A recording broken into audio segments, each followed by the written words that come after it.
Hindi agad nakalapit si Athena kay Kyla kahit pa nakita na ang lalaki sa tapat ng gate na kanilang mansyon. Nakaupo ito sa hood ng kotse at nakapaloob ang mga kamay sa bulsa ng suot na leather jacket. Nakatingala si Kyle sa langit kaya hindi agad siya napansin. Hindi niya inakala na papayag ito makapagkita sa kanya ng ganong oras. Ayon sa lalaki, mahigit 4 na oras ang distansya ng unit nito sa mansyon na kanyang pamilya. Pero nagmaneho si Kyle ng ganong kalayo para lang mapagbigyan siya. Sumila ang ngiti sa mga labi niya. Noon naman tumingin ang lalaki sa gawin niya na parang naramdaman na kanyang presensya. Nagtama kanilang mga mata. Parang napakaraming gustong sabihin ni Kyle base sa mga titig nito sa kanya. Kung sana lang ay kaya niyang basahin ang nilalaman ng isip ng lalaki ay ginawa na niya. Napakagwapo nito. Tinatangay ang pang-umagang hangin ang buhok ni Kyla. At kahit pa nangangalong mata, hindi pa rin nabawasan ang gandang lalaking taglay nito. Halos hindi makapaniwala si Athena na pinupuri niya si Kyla. Kung malalaman lang siguro ng mga kaanak o ni Sandro ang mga iniisip, wala na siyang mukhang maihaharap pa sa mga ito. Gusto ko tang lapitan, panimula nito. Pero nag-aalala ako na baka malarma ka. Kaya kung handa ka na, pwede kang maupo sa tabi ko. Tinapik nito ang espasyo sa tabi nito bago matipid ng umiti. Masaya ako na makita ka. Magandang panimula ang araw. Katulad nung dati, maya-maya ay napailing ito at pinutulan sasabihin. Biglang nagsalubong ang mga kilay niya. Anong sinasabi mo? Napangiti na lang si Kyla pero hindi na may kakaila ang lungkot sa mga mata. Wala yan. At gaya ng dati, naapektuhan siya sa lungkot na nakikita sa lalaki. Naalala niya ang regalo nitong painting noong birthday niya. Kinuha niya yun sa townhouse at ipinalipat sa kwarto niya dito sa mansyon. Total, iginigi itong dadan niya na doon na siya tumira. Tatatlo na lang daw sila ay bubukod pa siya. Gustong gusto niya ang painting. Kahit na ang sarili ang nakaguhit doon. Pakiramdam niya ni minsan si Kyle ang nakikita tuwing tumitingin sa painting. Naupo si Athena sa tabi ng lalaki. Sa loob ng ilang sandali, nanatili lang silang tahimik na parang kontento ng malapit sa isa't isa. Wala nang iba pang salitang kailangan. Pero maya-maya, si Kyle din ang naunang bumasag sa katahimikan. Kumusta ka na? Masaya ka ba? Marahan tanong nito. Masaya naman. Pero papaano ba niya ipapaliwanag ang parang laging kulang na pakaramdam sa lalaki? Isang uri ng kakulangan na nawawala lang tuwing kasama niya ito. Paano ba niya iyong sasabihin na parang may intindihan nito kung kahit siya ay hirap na ring maintindihan ng sarili?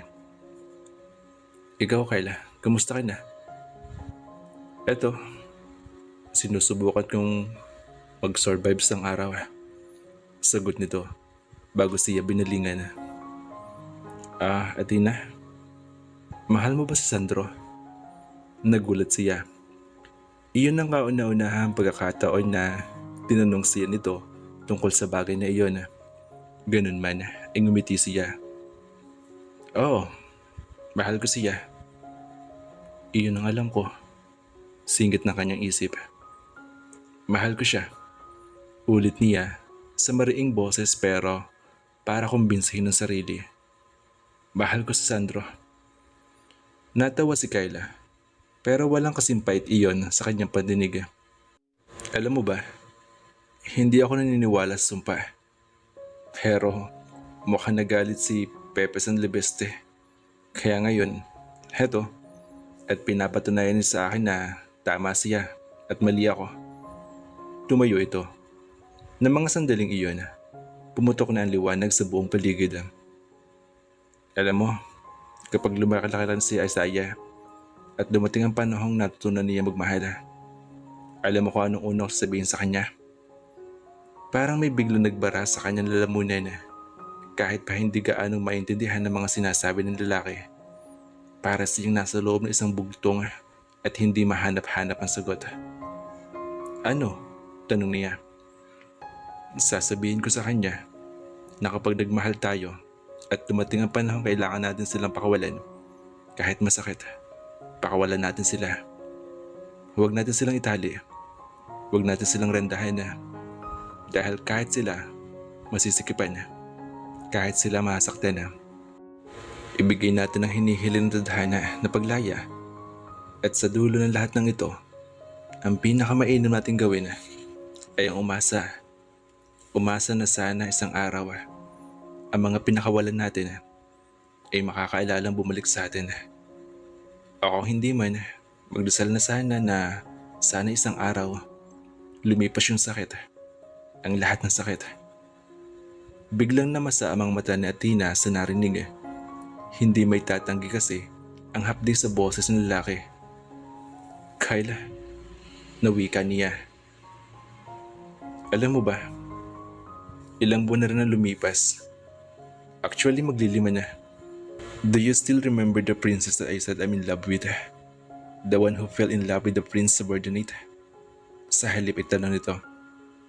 She had a chance of heart, Athena. Na in love ulit siya sa isang prinsipe. At kung sakali man na dumating ang panahon na makilala mo ang prinsesang iyon, pakisabi sa kanya na walang anumang galit o samaan loob sa kanya ang tagasunod na prinsipe. He will always understand her. Siguro may mga bagay lang talaga sa mundo na kahit ano pang pakipaglaban ang gawin mo, hindi uubra. Pakisabi sa kanya na pinapakawalan ko na siya. Hindi dahil ayoko o napapagod na ako. Lalong hindi dahil hindi ko na siya mahal. Kundi dahil nangako ako sa kanya na pakakawalan ko lang siya sa oras na makita kong wala na pag-asa at hindi na niya ako mahal. At ito na yun. Ayoko nang patuloy siyang itali sa akin. Natatakot na akong masakal siya. Lalo na't mukhang hindi talaga siya para sa akin. Gumaralgal ang boss nito. Alam mo ba, mahal na mahal ko siya. Pero nung mga nakaraang araw, pakiramdam ko, hirap na ako. Ang mahalin siya ang nagbibigay sa akin ng lakas. Pero ito rin ang nagbibigay sa akin ng kahinaan ngayon. Nanghihina na ako at gusto ko na rin magpahinga. God, Kyla, napatayo na rin si Athena. Paano ko ba papaganan yung loob mo? Ayoko makita ka nagkakaganyan. Athena, pwede bang payakap naman? Gumiti ito at ibinuka ang mga braso. Payakap naman, kahit ngayon lang. Walang pagdadalawang isip na lumapit siya kay Kyla at buong higpit na niyakap. Gumanti ito ng yakap at kasabay niyon ay narinig niya ang pag-iyak nito. Para siyang dinurog, para siyang binasag.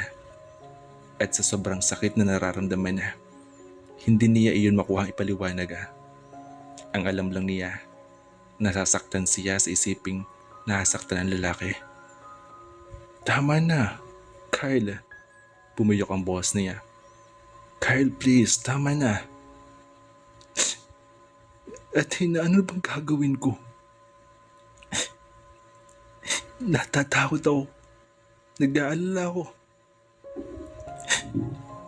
Dahil yung prinsesang iyon, ayaw ko siyang pakawalan. Kung ganun, huwag mo siyang pakawalan. Hindi, Athena. May mahal na siyang iba. Kumapit ako sa nakalipas ng mga buwan kasi ang sabi nila, ang puso lagi makakaalala sa kabila ng lahat. Pero hindi na ako maalala ng puso niya.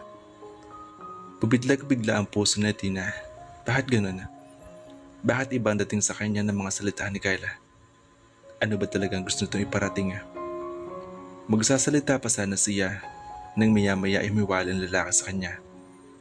Pinakatatigan nito ang mukha niya na parang kinakabisa iyon bago siya marahang dinampayaan ng halik sa noo. Athena, I truly wish you well, Athena. Paging masaya ka, okay? Halos pabulong sabi nito bago nagpaalam na. Sumakay na ang lalaki sa kotse at pinaharurot iyon palayo. Hindi na siya nakapagsalita. Pero may nakapasa yung takot sa dibdib. Bakit kung magsalita si Kyle, ay parang hindi na sila magkikita uli? Bakit kung tumingin ang lalaki, para siya ang prinsesang tinutukoy nito na ayaw ng pakawalan na? Natutup niya ang dibdib, kasabay ng pagbagsak ng mga luha. Sumikat na ang araw. Pero bakit parang lumubog na iyon sa paningin niya? Pakiramdam niya na umalis si Kyle, ay tinangay nito ang lahat ng liwanag sa paligid. Ilang minuto pa siyang nanatili sa labas ng gate bago nagpasyang pumasok na. Pero bago iyon, nakita niya ang mga magulang sa beranda na pareho nakatitig sa kanya. May luha rin siyang natanaw sa mga mata ng mami niya habang hindi naman mabasa ang ekspresyon ng daddy niya. May inililihim ba ang mga ito sa kanya? Lumipas pa ang ilang araw. Gumuhit ang ngiti sa labi ni Kyle kasabay ng pag-iinit ng mga mata nang makita ang amang nakasandal sa headboard ng kama habang nakabukas ang mga braso sa kanya. Hindi siya likas na emosyonal. Pero nitong nakaraang mga araw, dala ng samot-saring nararamdaman, parang kay daling lumabas sa mga luha niya. Busy siya sa pagpipinta ng tawagan ni Tito Andrea, ang abogado ng dada niya, at pinapunta sa ospital. Ang abogado ang nagbalita ng paglipas ng halos 8 taon, nagkaroon ng himala at nagising ang kanyang ama. Ora mismo, iniwan niya ang lahat ng ginagawa. Ni hindi na siya nakapagpalit pa, kaya bakas ang pintura sa mga palad at damit. Gaya ng dati, inihabilin na muna niya ang anak kay Manang Esther. May mga security guard na naabutan si Kyle sa ospital. Kahit sa labas ng kwarto ng dada niya, ay meron din na pare-parehang yumukod sa kanya nang makita siya. Pero bago iyon, nakita din niya ang nagsisigaw na si Tita Nanit kasama si Sandro sa labas ng ospital na hinaharangan din ng mga gwardya kaya hindi nakapasok. Ipinagtaka niya iyon dahil siya ay walang kahirap-hirap na nakapasok matapos na kumpirmihin ng pangalan. Kyle, anak, namamaas pang sabi ng dada niya. Halika dito. Wala nang sali-salita pa. Para siyang bumalik sa pagkabata na tumatakbong lumapit sa dada niya at nasasabik na maramdaman ang yakap at ang tatag nito. Sa dami ng pinagdaraanan, kailangan niya ng yakap na iyon. Mahigpit niyang niyakap ang ama. Gumanda ito na mas mahigpit ding yakap habang tinapik-tapik ang kanyang likod. Dad, I'm so sorry. Tuwing binibisita ang dada niya, lagi niyang sinasabi yun.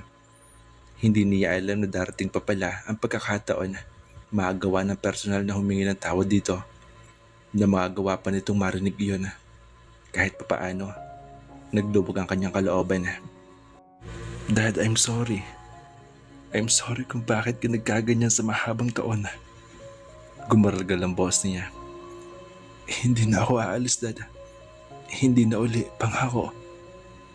Shh. I wanted to let you go that time, son. Gusto na kitang pakawalan noon. Kasi alam ko nasasaktan ka na rin masyado. I thought if setting you free was the only way you can stop hurting. Kahit mahirap, kakayanin ko, anak.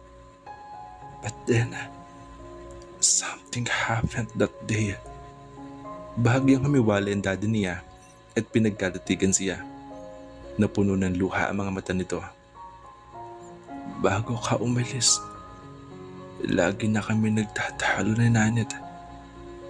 Palagi ko siyang nahuhuling kausap si Harry, ang boyfriend niya, bago kami ipagkasundo sa isa't isa ng mga magulang namin.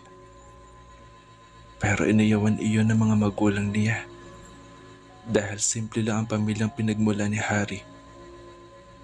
Noong minsang maaga akong umuwi sa mansyon, Naabutan ko sila ni Harry na nagtatalo tungkol kay Sandro.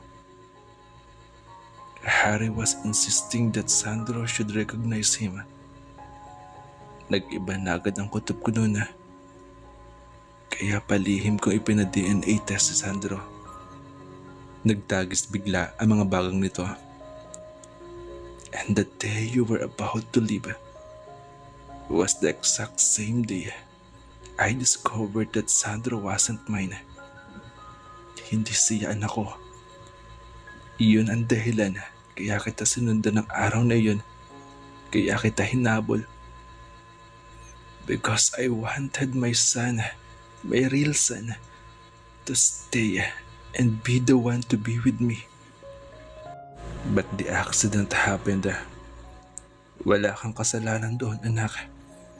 I was just distracted while driving at the time. Nanet's betrayal was just too much to bear. Lalo at inakala kong akin talaga si Sandro. Bukod pa roon, napamahal na rin sa akin si Nanet. Kaya sa kabila na pag-anagnag niya, I continued to hold on. Pero maniwala ka, anak. Ang iyong ina, ang unang babaeng minahal ko. Maling panahon nga lang siguro pero wala na ako naramdaman na gaya ng pagmamahal ko para sa nanay mo. Napaiyak ulit ito. Hindi ko alam na pinalayas pala siya ni Nanet.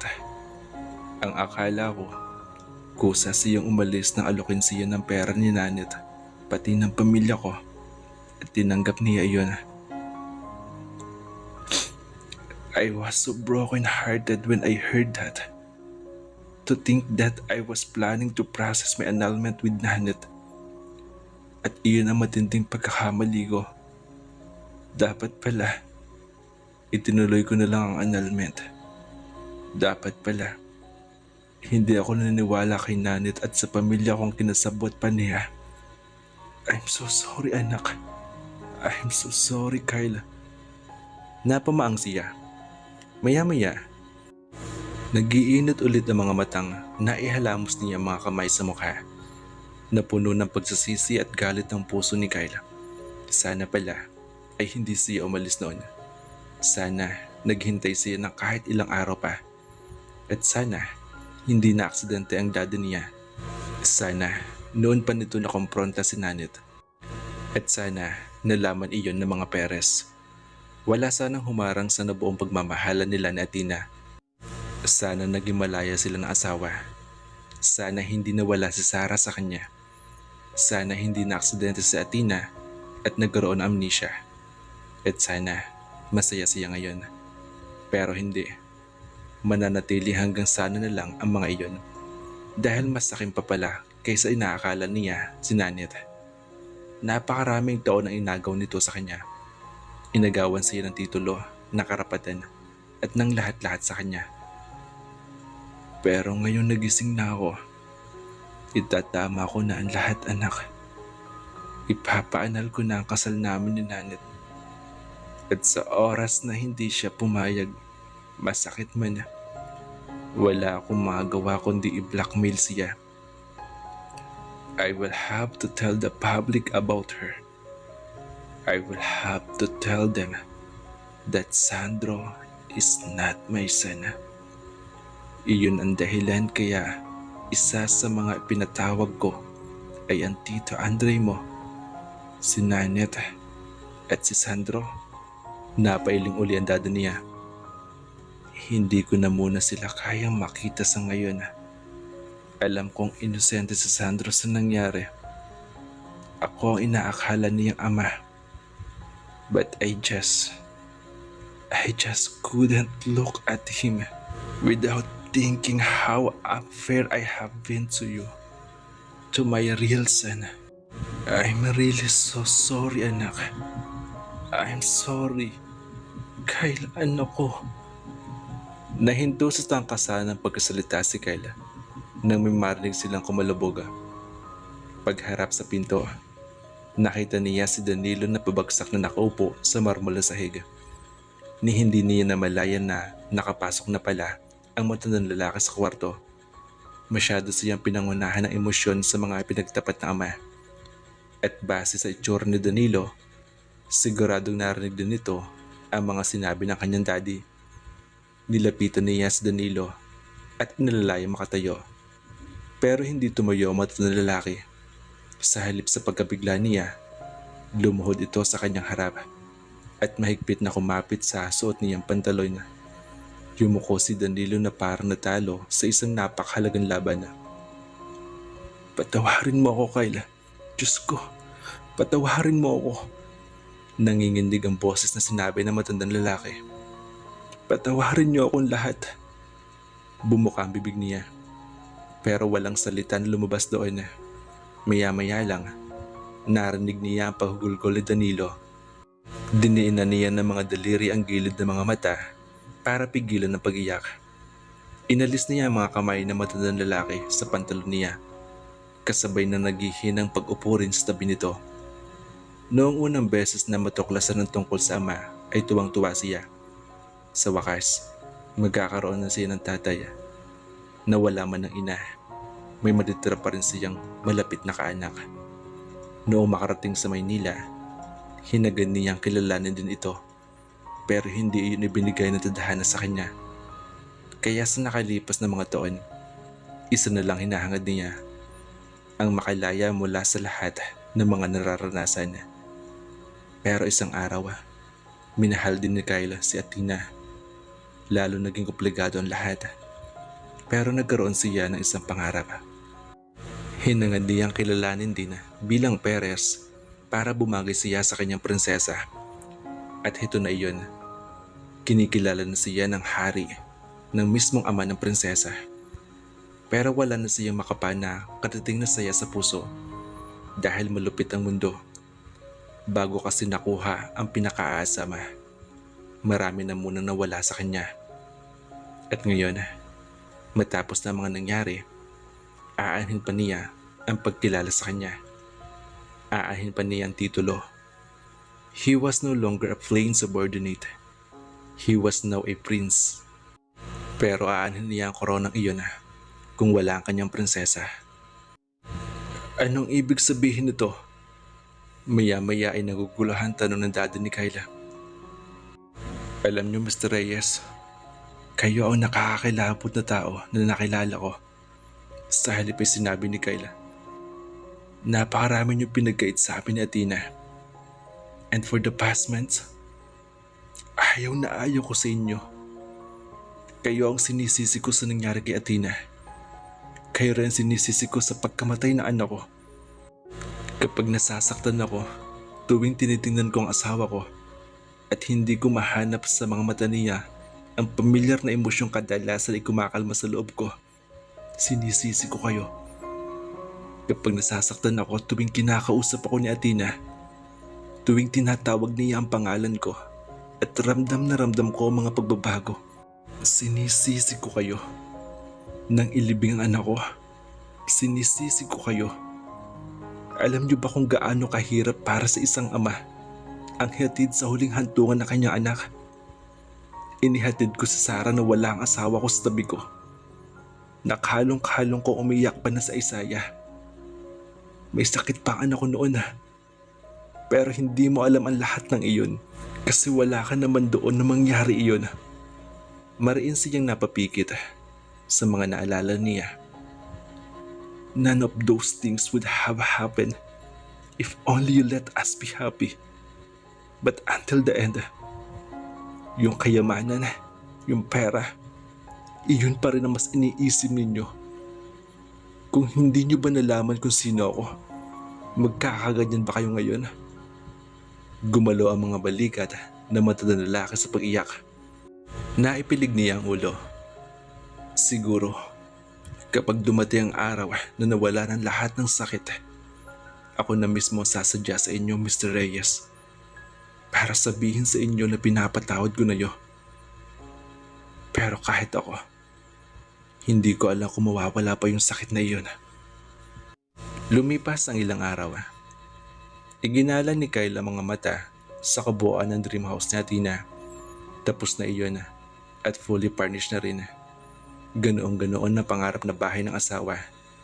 2 palapag iyon na panay salamin ng haligi. May katamtamang taas na gate na dark brown ang kulay at gusto ni Athena iyon para kakulay daw ng mga mata nila na Isaiah. Napangiti siya sa naisip. May hugis pusong swimming pool iyon sa labas at may maliit na fountain sa bungad. Pagpasok sa loob, sasalubong ang pinaghalong cream at red na mga pangunahing kulay bilang mga paboritong kulay ni Athena.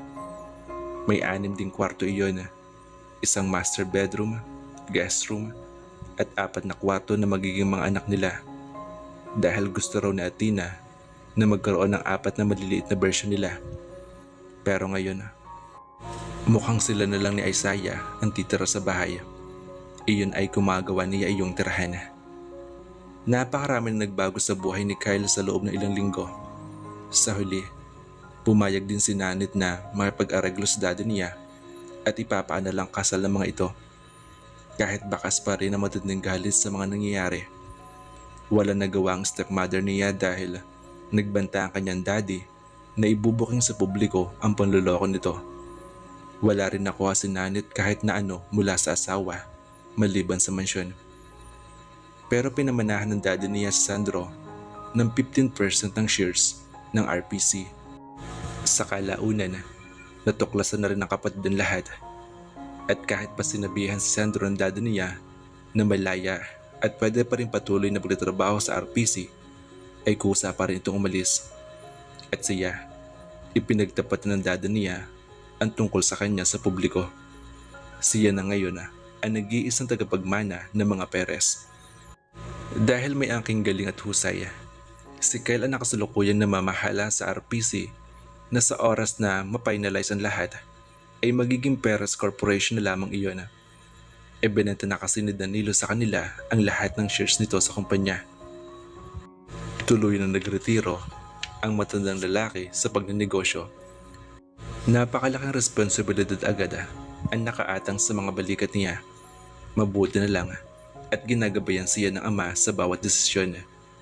May ilang kumikwestiyon sa kakayahan niyang mamahala. Kaya nagsisikap siya na lalo pang husayan ang pagtatrabaho.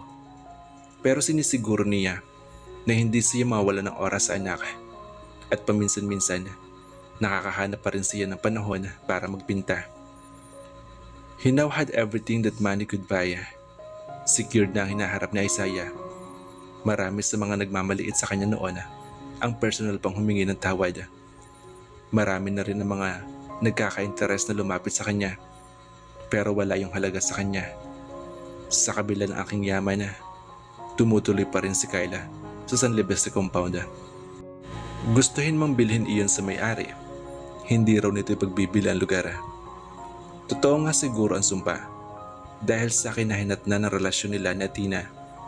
Kaya tumiran man siya sa compound, wala nang mawawala sa kanya. Dahil wala naman siyang ibang karelasyon. Noon at ngayon ay mananatiling pagmamayari ni Athena ang puso niya na dahilan kung bakit naroroon pa rin siya. Dahil gusto niyang sariwain sa isip niya ang masasayang alaala nilang mag-anak sa unit na iyon. Naipagtapat na rin niya sa daddy niya ang nangyari sa nakalipas na mga taon. Ang kanyang ama ay nagpayong umamin na siya kay Athena at ipagtapat ang karapatan niya. At gusto niyang gawin iyon. Gusto niyang lumaban ulit, lalo na ngayon na may pagmamalaki na siya. Pero noong nakaraang araw, naabutan ni Kyle na naghahalikan sina Athena at Sandro sa mansyon ng mga Reyes. Agad niya nalimutan ang planong pag-amin. Doon na tuloy na lusaw ang kanyang kahuli-hulihan tapang. Ng mga sandaling iyon ay kasama pa niya mismo sa Isaiah na bumisita. Sobrang sakit na nararamdaman niya habang nililisan ang lugar. Natawa siya na mapakla nang maalala ang anak na paulit-ulit na tumatawag ng mama habang sakay sila ng kotse. Kahit karga ng mga anang Esther ay patuloy pa rin ito nag-iiyak. Kasalanan niya. Gabi-gabi, lagi pa rin niya kinikwentuhan ng bata tungkol sa nanay nito kasabay na pupakita ng picture. Kaya siguro nakilala ni Isaiah si Athena. Ang nangyari sa kanila ng asawa sa isla ay parang isang fairy tale. Hawak niya ang oras nila at napakaganda niyon. Pero siguro nga, hanggang doon na lang iyon. Dapat nga siguro makontento na siya sa dating meron sila. Dapat ay masaya na siya. Dahil sa kabila ng hirap, hindi pa rin siya mag-iisa dahil may iniwan pa rin si Athena sa kanya, si Isaiah. Naipaayos na ni Kyla ang annulment papers nila ng asawa sa kanyang abogado. Permado na rin niya iyon. Ang perma na lang ni Athena ang kulang at may process na. Ipinadala niya sa mansyon ng mga Reyes ang annulment papers. Hindi niya kakayanin kung siya pa mismo magdadala niyon at magpapaperma sa asawa dahil sigurado magbabago ang kanyang isip. Bahala na si Sandro o ang mga Reyes kung papaano magpapapirma kay Athena. Tuto pa rin niya ang sinabi ng asawa na pakakawalan na ang kanyang prinsesa. Pero hanggang doon pa lang ang nabubuo niyang plano. Bukod doon ay wala na. Sa ngayon, ang gusto lang niya ay maging malaya magmahal si Athena at malaya rin magpakasal gaya ng gusto nito. Tapos na ang laban sa wakas. Natapos na iyon noong mismong araw na nagising si Athena. Ang kanyang katawan ay gusto pang lumaban ng kahit kaunti. Pero ang kanyang puso, ang kanyang kaluluwa ay parang pagod na para samahan ang kanyang katawan para makapaglaban. Suko na siya. Samantala, Dad, maingat na itinulak ni Athena ang pinto ng library para silipin kung naroon ang dada niya. Mula na magretiro, lalo pa nagpupursige ang ama sa parang panliligaw sa kanyang mami. Paminsan-minsan ay lumalabas na silang tatlo. Pero madalas, hinahayaan niya ang dada niya na masolo ang kanyang mami na mukha ng lalamig pa rin na hindi niya maintindihan. Sa bagay, mula nang magising na kulang ang alaala sa sarili, ay napakaraming bagay ang hindi niya maintindihan. Noong nakarang araw, nagkita sila ni Lilian at Gina. Dinalaw kasi siya ng mga kaibigan sa mansyon. Mukhang napakaraming gustong sabihin ng mga ito. Pero ramdam niya ang pagdadalawang isip na magpinsan, pati na matinding pagkakaila sa dada niya. Sundin mo yung puso mo. At kapag ginawa mo yun, mahanap mo yung kasagutan sa lahat ng tanong mo. Minsan mo nang sinunod ang puso mo, Athena. Kaya huwag kang matakot na sundin uli ito, lalo na ngayon. Mukhang may laman pang sabi ni Gina bago nagpaalam sa kanya. Tsaka alam mo ba, hindi pa rin ako naniniwala sa sumpa kahit hanggang ngayon. Ang mga sinabi namang iyon ni Lilian ang sumunod na sumagi sa isip niya. Parang may pumitik uli sa kung anong sentido ni Athena. Ilang ulit na niyang sinisikap na makaalala. Hindi kasi mawala-wala sa isip ang kutob na may inililihi ang mga tao sa paligid niya. Pero bago pa dumating ang magpinsan, naano na niyang sinunod ang puso. Nakipaghiwalay na siya kay Sandro. Hindi talaga nakakalimot ang puso, no? Naglalaro sa kanyang isip ang mapait na sinabi ng fiancé nang itulak ito matapos siyang halikan. Hindi niya maintindihan ang mga sinabi nito. Nagpaalam na rin kasi agad si Sandro pagkatapos niyon. Sa nakalipas na mga buwan, sinikap niyang gawin ang lahat para mag-work ang relasyon nila ni Sandro. Pero hindi na niya kayang patuloy pang linlangin ang sarili. Hindi na niya ito mahal. Tuwing tinitingnan kasi ang lalaki, naririnig ang mga salita ng pagmamahal mula rito. Hawak ang kamay niya at yakap o hinahalikan siya.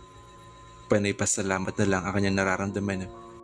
Nagpapasalamat siya na minahal siya ni Sandro. Pero hanggang doon na lang iyon. Hindi na siya masaya. Hanggang maaari, ayaw ni Athena na bumitaw kay Sandro. Lalo pa at alam niyang mahirap ang pinagdaaran ng lalaki sa pamilya. Dahil sa biglang pagbaligtad ng mga pangyayari sa buhay nito. Lahat ay nagulat at nasorpresa nang ibunyag ni Tax Perez na si Kyle ang tunay nitong anak. Tanging ang malalapit na lang sa pamilya ang nakakaalam na hindi tunay na anak ni Tito Tax si Sandro. Sandro was having a hard time, pero hindi niya kayang patuloy na kumapit sa isang bagay na parang matagal nang binibitawan ng puso. Isa pa, hindi rin yun patas para sa lalaki. Ayaw niyang patuloy itong lokohin. Dahil bali-baligtarin man lahat, iba ang nararamdaman niya para kay Kyla. Walang sandaling hindi pumapasok ang lalaki sa isip niya. Walang sandaling hindi siya binubulabog ng mga sinasabi nito noong huling pagkikita nila. Gustong gusto niya itong puntahan. Pero natatakot siya sa posibleng isipin ni Kyla tungkol sa kanya, na pagkatapos ng kapatid nito ay ito naman ang isinunod niya. Bukod pa roon, hindi pa niya nakakausap ang mga magulang tungkol sa paghihiwalay nila ni Sandro. Ang buong akala ng mga ito, pati na umaasa pa rin hanggang ngayon na si Tita Nanit, ay sila pa rin ang magkakatuluyan. Tumuloy pa rin si Athena sa library kahit na hindi nakita ang daddy niya. Doon na lang niya siguro ito hihintayin. Ang daddy niya ang unang kakausapin tungkol sa kinahantungan ng relasyon nila ni Sandro. Total, sa simula pa lang, ito ang may gusto ng pakasal sila ni Sandro at nakipagsundo sa mag-asawang Perez. She was hoping that her father would understand. At pagkatapos, bahala na. Pero pupuntahan na niya si Kyla. Naupo siya sa harap ng mesa ng kanyang daddy. Pero biglang kumunot ang noo niya na may mapansing brown envelope doon. Sa labas niyon ay may nakalagay na buong pangalan ni Kyla. Ilang sandaling tinapik-tapik niya ang mesa. Nagkaan-lilangan sa iniisip na gawin. Ano man ang laman ng envelope ay para lang sa kanyang daddy, kaya iyon naroroon na. Pero hindi niya mapigil ang namumuong curiosity. Lahat ng meron sa Kyla ay naiintriga siya. Laging parang may laman ng mga salita at titig ng lalaki sa kanya noon. Maya-maya, nang hindi na mapigilan sarili, ay tinignan niya ang laman ng envelope. Pero napaawang bigla ang bibig niya nang mabasa ang nilalaman ng mga dokumento. Annulment papers iyon nila ni Kyla, na permado ng lalaki. Ilang ulit siyang kumurap-kurap para siguruhin hindi nililinlang ng paningin niya. Pero iyon at iyon pa rin ang kanyang nababasa. Kumabog ang dibdib na napatayo si Athena. Kasal sila ni Kyla. Anong ibig sabihin niyon? Bakit wala nagsabi sa kanya? Ipinapaandala ng lalaki ang kasal nila. Pero hayon siya at walang kamuwang-muwang sa pinaplano nito. Ilang sandali siya nagpalakad-lakad sa loob ng library. Nanlalamig ang mga kamay niya sa pinaghalo-halong emosyon. Napakarami niyang tanong. Pero bakit parang walang gusto magbigay ng mga sagot sa kanya? Nang hindi na makatiis, nagmamadali siyang tumakbo palabas ng library at palabas ng mansyon. Nasa lubong pa niya ang nagtatakang ina, pero hindi ito pinansin. Kahit ang mami niya ay hindi siya sigurado kung pagkakatiwalaan pa. Gaano karami pa kaya ang posibleng tinatago ng mga ito sa kanya? Kung gaano halos lahat na nakapaligid sa kanya ay pinaglihiman siya, sino pa ang pagkakatiwalaan niya? God, bulong niya. Halos pasigaw na inutusan ni Athena ang gwardyang buksan ng gate. Mabilis ang kilos na sumakay siya ng kotse at pinatakbo iyon. Ilang linggo pa niya nalaman address ni Kyla. Ipinahanap niya iyon kay Big Boy. Nakatakatakang kabisado ang tinutuluyan nito. Dahil ang iutos iyon, ora mismo, ay dire-diretsong nirecite nito ang address ni Kyla. It was like Big Boy was familiar with the address the way that she was familiar with it. San Libeste compound. Nakakasiguro siya na narinig na niya iyon at ang daan papunta sa lugar. Bakit parang kahit nakapikit ay tanda niya? Nang makarating siya sa compound ay madilim na. Parang kabisado na mga paniya ang tiyak na pupuntahan. Unit 1E. Pero bago pa makarating sa unit, may humarang sa kanya na babae na mukhang nakatira din sa mga unit na iyon. Kahit na mukha nito ay pamilyar din sa kanya. Hi! Bati nito. Nabalitaan ko yung nangyari sa anak mo tsaka sa'yo. I'm sorry ha. Napasinghap si Athena sa narinig. Kumabog uli ang kanyang dibdib. Hindi na nasagot ang babae. Wala sa sarili na tumuloy siya sa Unit 1E. Hindi siya kumatok sa pinto ay bumukas na iyon. Bumungad sa kanya ang isang matandang babae na maaliwalas ang bukas na mukha. May kalong itong bata. Ang anak ni Kyla, si Isaiah. Anak! Iha! Agad na bulalas ng matandang babae. Bago pa makapagsalita, hinilasin nito papasok ng bahay. Iginalulungkot ko ang nangyari kay Sarah. Pero nasisiguro ko na may plano ang Diyos. Napaiyak na ito. Bakit ngayon ka lang umuwi, anak? Ano ba nangyari sa iyo? Hindi na nakaimik pa si Athena. Inilibot niya ang tingin sa paligid. Naroroon ang painting niya kasama ang dalawang sanggol na babae at lalaki. Ang lalaki ay kamukhang kamukha ni Kyla, habang kamukha naman niya ang babae. Napakaliwanag na kanyang itsura doon. May ningning sa mga mata niya at may masayang ngiti sa mga labi. Bukod doon, may iba pa siyang mga larawan na nakita. Mga larawan na kasama niya si Kyla at ang mga bata. Nag-init bigla ang mga mata ni Athena. Mabilis siyang naupo sa naroong sopa sa takot na bumigay ang mga tuhod. Sumunod na napatitig siya sa batang lalaki na ngayon ay mabagal na humahakbang palapit sa kanya. Natumba ito, pero pinipilit na bumangon at tumayo uli. Natutop niya ang dibdib na magpatuloy sa paghakbang ang bata. May munting ngiti sa mga labi nito. Automatikong ibinuka niya mga braso kasabay ng pagpatak ng mga luha. Pumaloob sa mga naghihintay na braso niya ang bata. Kinarga niya ito habang patuloy pa rin sa pagbagsak ang mga luha. Nang hindi na mapigil ang sarili, ay niyakap niya ito. Mariin siyang napapikit ng marinig ang pahagikik nito.